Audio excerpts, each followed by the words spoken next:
Absorbente historia de la marginalidad juvenil en la Ciudad de México de la década de los 50, ambientada en los peores barrios de esta urbe. No hay héroes en estas historias olvidadas, ni trama que vaya resolviendo las situaciones hasta llegar a un final feliz o por lo menos concluyente. Cada personaje se queda a solas, bajo el peso insoportable de circunstancias que se antojan invencibles. Buñuel plantea una posición crítica ante el progreso económico y ante la fatalidad que existe en la vida de algunas personas, específicamente en los pobres, donde la miseria se presenta de forma constante. Los motivos temáticos y narrativos de la adolescencia están muy presentes en el film, sin olvidar la desprotección evidente de ellos. Hoy en el estudio está el maestro Rubén Francisco Pérez Sánchez para continuar con el análisis de esta obra. Bienvenidas, bienvenidos a una emisión más de Cultura al Derecho. Mi nombre es Diego Guerrero y el día de hoy vamos a hablar de una de las obras más impresionantes que tenemos en el cine mexicano, una película de los años 50 que nos maneja diversos aspectos en términos de derechos humanos, sobre todo atendiendo a estos grupos en situación de vulnerabilidad y de los cuales desde luego será muy interesante platicarlos con mi querido amigo el maestro Rubén Francisco Pérez. Rubén, bienvenido a Cultura al Derecho para platicar precisamente de Los Olvidados, esta película de Luis Buñuel de los años 50, en los cuales quisiera iniciar con esta pregunta de esta película Los Olvidados. ¿Quiénes son los olvidados? Bajo la perspectiva que Buñuel nos da en esta obra, los olvidados son todos aquellos sectores que no estamos viendo, a los que cotidianamente no tenemos enfrente, pero que viven, que se desarrollan, que crecen y que forman parte de esta sociedad. Ese sector de la población, esos grupos de la población que están, pero a los que quizá no estamos atendiendo. Ahora, Luis Buñuel busca evidenciar una serie de aspectos, ¿no? Cambia el cine en los años 50, un cine distinto al que estábamos acostumbrados, y Luis Buñuel nos viene a presentar esta obra. ¿Quiénes son los principales personajes que intervienen y cómo los podríamos incluso relacionar en un momento determinado en nuestra época? Ok.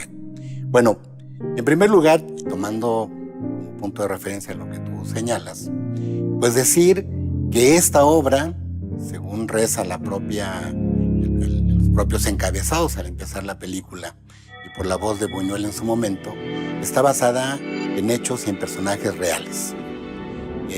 Buñuel narra que estuvo alrededor de 6 meses recorriendo lugares de la ciudad para conocer realmente las condiciones en las que la gente vivía, que conoció personas reales que después fueron la inspiración de sus personajes, que estuvo en el Tribunal de Menores revisando más de 3,000 expedientes de casos penales y que de ahí fue tomando elementos para elaborar su guión. Entonces, estos personajes son personajes que tienen un vínculo con nuestra realidad. Tenemos entre los personajes principales a un grupo de niños, adolescentes, entre los que destaca por una parte el Jaibo, y Pedro. Jaibo, que es un adolescente que recién escapa de la correccional, que además presume que en la correccional aprendió muchas más cosas que les van a ayudar a delinquir mejor. Y Pedro, pues forma parte de una familia rota, tiene 3 hermanos más, su madre trabaja para poder mantenerlos en condiciones muy paupérrimas, y Pedro pues se dedica a andar con su grupo de amigos, ¿no? Está por supuesto la mamá de Pedro, sí. Están Meche, que también toma un papel muy central. Meche refleja una gran realidad del momento, que es la violencia sistemática que se ejerce en contra de las niñas. Y justamente tomando como punto de referencia la violencia que sufre Meche y que podemos identificar en nuestros días de manera muy clara en los fenómenos que nuestra sociedad presenta, pues así hay otros más, ¿sí? La pobreza en la que viven los personajes, por supuesto, existe en nuestros días. Este problema acerca de la falta de condiciones básicas, mínimas, para que muchas personas puedan vivir, está reflejada también hoy en día a través de lo que hoy conocemos como el mínimo vital. No se cumple tampoco en muchas ocasiones y refleja parte de lo que ocurre en la película, la violencia que ocurre entre los propios niños y adolescentes, de la sociedad respecto de ellos, de la autoridad respecto también de ellos, la violencia contra la mujer, la explotación de la mujer, el papel tan, digamos, desigual que la mujer tiene en la sociedad. Sí. El caso de la mamá de Pedro, que trabaja, que mantiene a los hijos, que busca darles de comer y que ocupada en satisfacer necesidades mínimas descuida la educación de los hijos. La educación es otro tema que está presente, hasta donde podemos alcanzar a distinguir. Prácticamente ninguno de ellos sabe ni leer ni escribir, empezando por la mamá y después todos los niños.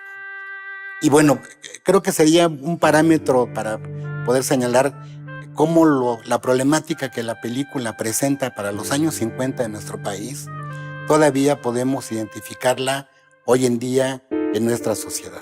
En eso quiero entrar contigo, Rubén. Es muy interesante ver, porque parecería al principio que la problemática surge con estos niños, ¿no? Que además es interesante verlo de que son resultado, o sea, de precisamente de su contexto, de su realidad, de una problemática social, y que alrededor de esta podemos ver precisamente, como ya lo mencionabas, la violencia contra las mujeres, las niñas, que aparece una niña en la cual incluso empieza incluso a ver el tema de la violencia como algo cotidiano, como parte de la vida, y que quizás es uno de los grandes temas que se lleva. Las personas con discapacidad, que también las trata de demostrar en todos los aspectos y además la forma en la que viven, ¿no?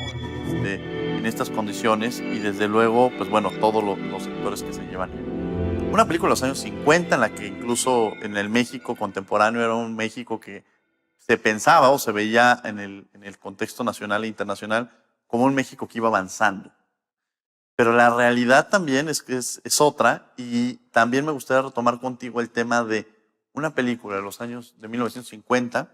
Sería una película que todo esto que tú ya mencionabas y que con lo que cerrabas es una película vigente.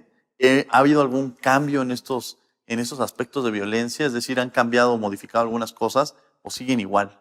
Bueno, es una película de los años 50, de 1950 específicamente, que inicia señalando que este problema de los lugares marginales en las grandes ciudades es propio de todas las ciudades del mundo, no es exclusivo de nuestro país. Es una cosa que creo que es conveniente resaltar. No es un asunto aislado en los 50 para México, está presente en las grandes urbes.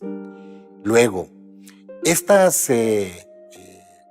realidad que la película refleja, que de hecho también Buñuel en algún momento señalaba, que su descripción de la realidad de esta parte de la sociedad mexicana incluso era un poco limitada.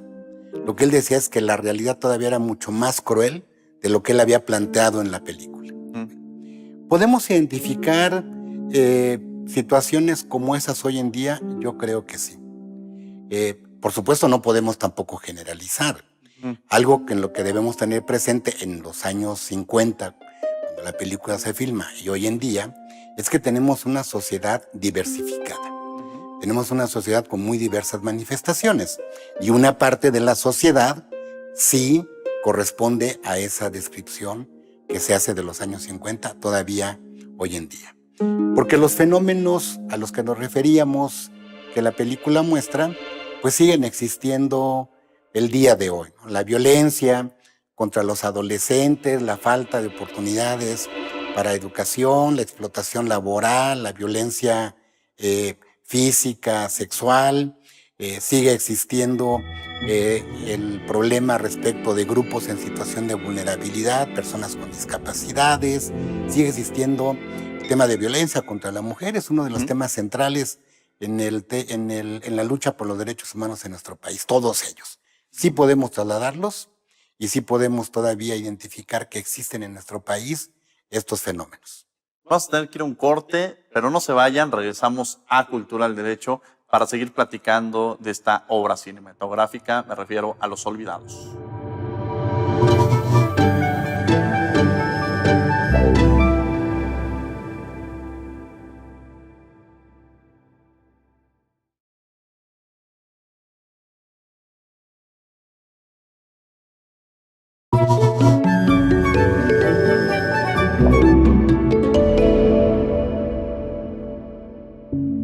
Estamos de regreso en Cultura al Derecho platicando de esta película Los Olvidados con el maestro Rubén Pérez, catedrático de la Facultad de Derecho y quien también está adscrito al programa universitario de los derechos humanos de nuestra Universidad Nacional Autónoma de México. Ya hemos platicado sobre estos actores, sobre las figuras que vemos, sobre los olvidados, pero en sí la película nos habla sobre los derechos de los niños, ¿no? O sea, quizás ese es el círculo o el factor principal de la película. Y sobre eso, ¿cómo estamos o cuál es la importancia de proteger los derechos de los niños en nuestro país y en el mundo? Ok, bueno, sí, un elemento central de la película son los derechos de los niños. Debemos de ver estos derechos, quizá ya a la luz de nuestros estándares contemporáneos, bajo el principio de la transversalidad. Los derechos de los niños, el derecho a la educación, a la salud, a la vivienda, a su libre desarrollo, a su identidad personal, tenemos que verlos en esa gran dirección como uno solo. Y de esa manera también tenemos que hacer un análisis de qué ocurre con los derechos de los niños en nuestra actualidad. Yo creo que es importante que señalemos que nuestro país atraviesa por un periodo importante de reforma en materia de derechos humanos. Hace 10 años, en junio de 2011, hubo una importante reforma a la Constitución en materia de derechos humanos. A partir de ahí se han venido generando una gran cantidad de modificaciones legales, tanto a la Constitución como a diversas leyes, para fortalecer la defensa de los derechos humanos. Y tenemos legislaciones que son ejemplares en el tema de protección a derechos humanos de niños y también de muchos otros sectores de la sociedad. Sin embargo, todavía seguimos teniendo en nuestro país una realidad que en muchas ocasiones se encuentra alejada de esas leyes. Y un sector de la población que podemos identificar fácilmente bajo esas circunstancias son los menores, niñas, niños y adolescentes. La educación, por ejemplo, sigue estando todavía muy lejos de muchos niños, niñas y adolescentes. Si me permites, Diego, algunos ejemplos de qué es lo que ocurre en el caso de niñas, niños y adolescentes. Tenemos que, a cifras que cierran en estos días, 738,000 personas de entre 3 y 29 años. Creemos que la ley de juventud, la ley de protección a la juventud establece en 29 años el límite de la juventud, ¿no? No concluyeron el año escolar en que estaban inscritos. De ellos, 6 de cada 10 fue debido a la pandemia del COVID. Eso nos habla también del gran impacto que la pandemia ha tenido en la sociedad, especialmente en los menores, o por la falta de recursos. La mayoría de estas personas cursaban secundaria o educación media superior. Tenemos además registrado que más de 13 millones de adolescentes de entre 12 y 17 años viven en situación de pobreza. Y, retomando también los temas de la película, personas de entre 0 y 17 años sufren violencia. 8 de las personas de entre 0 y 17 años que sufren violencia, 8 de cada 10 son también adolescentes. El embarazo. El embarazo entre niños, niñas y adolescentes es también terrible. 45,000 embarazos de personas de entre 15 y 17 años. Wow. Y el embarazo adolescente, estos que señalamos, pues se asocian con abandono escolar, con falta de oportunidades laborales y condenan a las gentes, en términos generales, a permanecer en condiciones de pobreza. Además, este embarazo entre adolescentes es, según cifras de los organismos internacionales, la segunda causa de muerte entre adolescentes de 15 a 19 años en el mundo. Entonces, son algunos datos que nos ayudan a ilustrar. A ver, es gravísimo estos datos que nos tienes, porque al final va relacionado el tema también con la educación. Muchos de los embarazos entre menores es por la falta, ¿no?, de una educación sexual, desde el hecho de cómo ponerse un preservativo, ¿no? Entonces hay un temor, tanto de ella como de él, de cómo se pone el preservativo. Deciden tener relaciones sexuales sin él mismo y esto nos lleva a los embarazos y todo lo que lleva en sí, porque desde luego el tema del embarazo puede ser, de acuerdo al contexto y a tu proyecto de vida, lo que te va a marcar para la posibilidad de seguir creciendo profesionalmente, académicamente, o no poderlo llevar a cabo por la edad en la que se encuentran y las dificultades que se llevan. Ahora hay una responsabilidad, entendería, por parte de las autoridades, ¿no? Hay un tema ahí que me gustaría tomar, pero también por parte de la sociedad. Y esto me gustaría que lo tuviéramos o que lo sacáramos a colación. El tema de las autoridades y la protección en términos de derechos humanos, por un lado, y el término también de la responsabilidad de la sociedad, de qué deberíamos hacer como sociedad para empezar a romper con estas situaciones que se viven y que nos presenta la película Los Olvidados. Claro. Sí, mira, por supuesto. En la materia de derechos humanos es importante que siempre tengamos presente las obligaciones de la autoridad, por supuesto, ¿no? La autoridad es la que está obligada a protegerlos, a difundirlos, en su caso a investigar violaciones, a reparar las violaciones. Una parte ya empieza a desgranarse hacia la participación social, donde también la sociedad es corresponsable. En el caso específico de niñas, niños, adolescentes, los instrumentos internacionales y la Constitución mexicana establecen la obligación de la participación de la sociedad en la protección de estos derechos. No solamente de la autoridad, también de los padres, de la familia y en general de la sociedad. Todos tenemos esta obligación de ir por la protección de los derechos de los niños. Ahora, es un problema, yo hablaba hace un momento, de que tenemos que ver estos derechos de manera transversal, concatenados. Bueno, así también las causas son transversales y concatenadas, y las posibles soluciones también van en ese mismo sentido. Pero debemos de pensar también en políticas públicas a largo plazo. No vamos a resolver esto en un momento cambiando de un día para otro una norma. Ya decía yo que tenemos normas muy buenas. Hay que hacer políticas públicas a largo plazo, empezando con la educación, con los planes de estudio. Yo plantearía que desde el más básico nivel de educación de los niños, empecemos a hablar con ellos de derechos humanos, de cuáles son sus derechos, porque solamente así vamos a hacer que ellos también los vayan asimilando, que la sociedad los vaya asimilando y que después ellos mismos sean los agentes de exigencia del cumplimiento de esos derechos. El desarrollo de una cultura de legalidad para todos nosotros, de una cultura de legalidad en derechos humanos donde entendamos y aprendamos que tenemos que vivir dentro de los derechos humanos, todos. A lo mejor para nosotros como personas de generaciones ya muy diferentes, nos puede costar un poco de trabajo entender estas nuevas directrices en el comportamiento que debemos tener. Bueno, también tenemos que ser educados, no solamente a los niños en la escuela, también a los adultos. Y por supuesto, el Estado debe de establecer un presupuesto con perspectiva de derechos humanos, de manera particular con una parte del presupuesto orientado a la atención de los niños. No hay una sola forma de atención. Debemos de entender que las condiciones y circunstancias de niñas, niños y adolescentes en nuestro país son muy variadas. Son muy diferentes dependiendo incluso de la entidad federativa en la que nos encontremos o de la parte de la sociedad en la que nos ubiquemos. Y entonces deben hacerse estos programas de manera diferenciada y atendiendo a estos diversos sectores.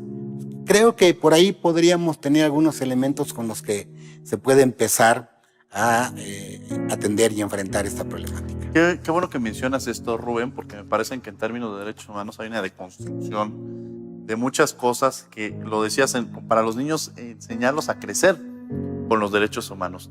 Pero los adultos tienen una deconstrucción de cómo fuimos formados muchas veces para empezar a tener esta visión y esta óptica en términos de lo que conocemos ahora como derechos humanos, y que quizá digamos, bueno, es que en mi familia las cosas eran así, sí, pero tenemos que irnos cambiando. Tenemos que cambiar, sí. Vamos a tener que ir a un corte, pero regresamos a Cultura del Derecho. No se vayan.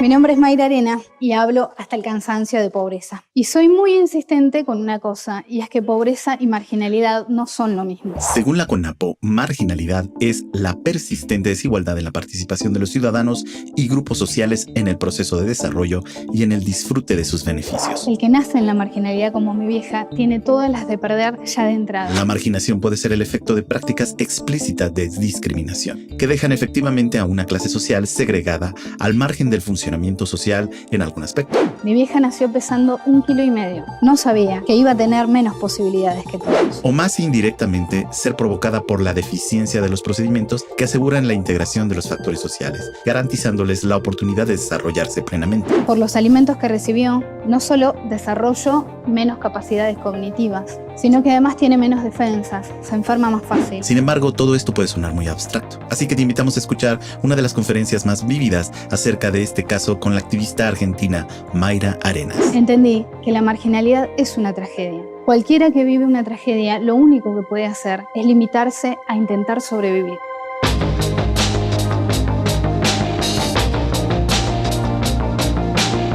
Estamos de regreso platicando de esta película Los Olvidados con el maestro Rubén Pérez.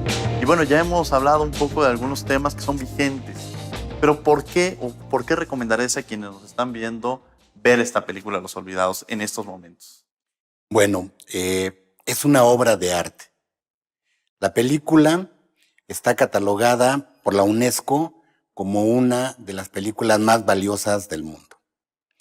Es una de las, en el top mundial también de obras de arte, está catalogada como una de las grandes obras de arte del mundo. Entonces, es una obra de arte. Veamos arte. Uno de las grandes virtudes de este programa es ese: vamos a ver arte y vamos dándole una perspectiva de derechos humanos o de derecho. Hagámoslo, veamos la película de nueva cuenta.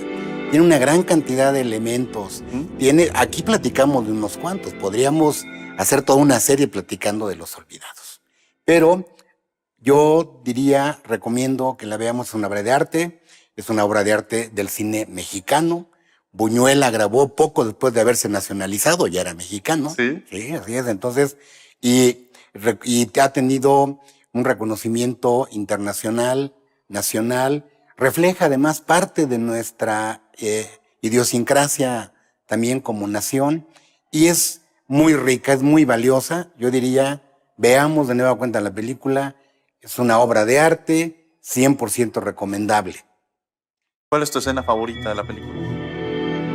Mi escena favorita de la película es el final.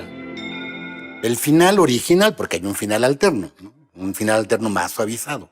El final original, con esa toma en los claroscuros, donde el cadáver de Pedro es tirado en la basura, me parece que concentra y resume todo lo que es Los Olvidados.